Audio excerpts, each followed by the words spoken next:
গ্ৰাম্য জিলাৰ মুক্তাপুৰৰ পাতিদৰং বিদ্যাপীঠ হাইস্কুলৰ নৱম শ্ৰেণীৰ ছাত্ৰ দুই বন্ধুৰ অসাধাৰণ প্ৰতিভা, যাৰ হাতৰ পৰশত প্ৰাণ পাই উঠিছে কেইবাজনো কবি সাহিত্যিকৰ প্ৰতিচ্ছবি।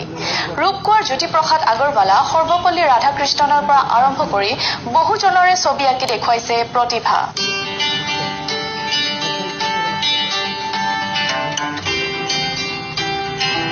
কামৰূপ গ্ৰাম্য জিলাৰ মুক্তাপুৰৰ সমীপৱৰ্তী লোচৰ দুটি সাধাৰণ পৰিয়ালত জন্মগ্ৰহণ কৰা দুগৰাকী কণমানি দিন হাজিৰা কৰি পৰিয়াল পোহপাল দিয়া মুক্তাপুৰৰ সমীপৰ লোচ গাঁৱৰ ভৈৰৱ কলিতাৰ পুত্ৰ মানস প্ৰতিম কলিতা আৰু জটীয়া ভাংগাৰা গাঁৱৰ তৰুণ কাকতিৰ পুত্ৰ পাৰ্থজিৎ কাকতি।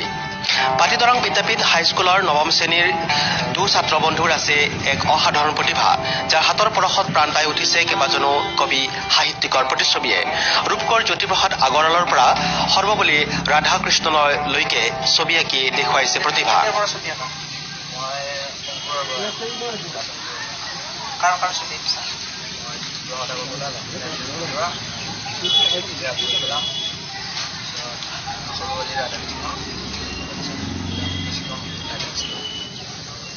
কিমান শ্ৰেণীত পঢ়িছা? ক্লাছ 9 ক'ৰ স্কুলত? মাটিৰাম বিদ্যাপীঠ হাইস্কুল। তোমাৰ কেনেকুৱা চলি আছে? মই ভগত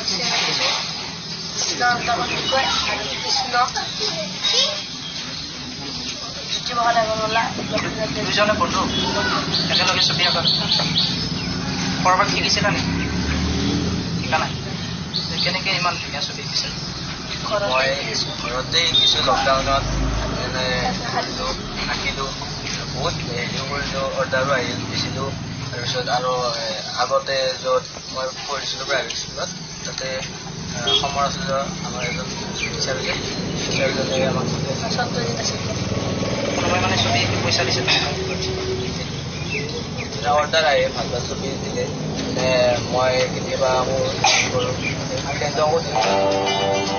দুগৰাকী প্ৰতিভাশালী কণমানিয়ে প্ৰশিক্ষণবিহীনভাৱে এই প্ৰতিভা কিমান দূৰ আগুৱাই নিবলৈ সক্ষম হ'ব সেয়া লক্ষণীয়। দুগৰাকী বন্ধুৰে ঘৰত কিছু পৰিৱেশ দেখিলে দৰ্শকে বুজিব পাৰিব। এটা বহি এপেকেট ৰং কিনি দিবলৈও সামৰ্থ্য নাই পিতৃ মাতৃৰ।